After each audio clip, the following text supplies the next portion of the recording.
Поздрав от мама Ивилина и татко Наско днес за техният син Емануил, нашият небесен дъх и чест. Благодаря ти, Боже, за този дар безценен. С любов го слагаме в ръцете ти, в дом благословен. Да расте под твоя покрив, в твоята светлина.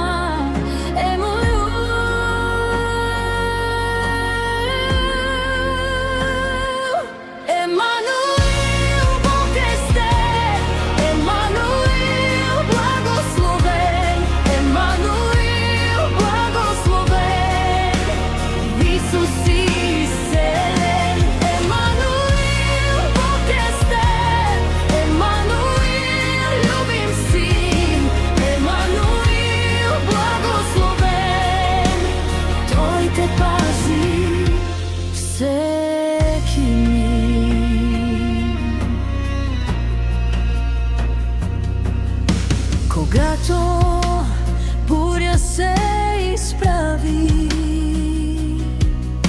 пред малките ти дни,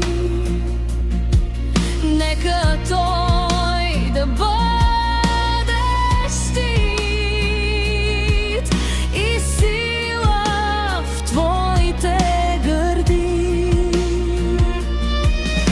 В раните на Исус Христос и всяка болка да отстъпи пред Негови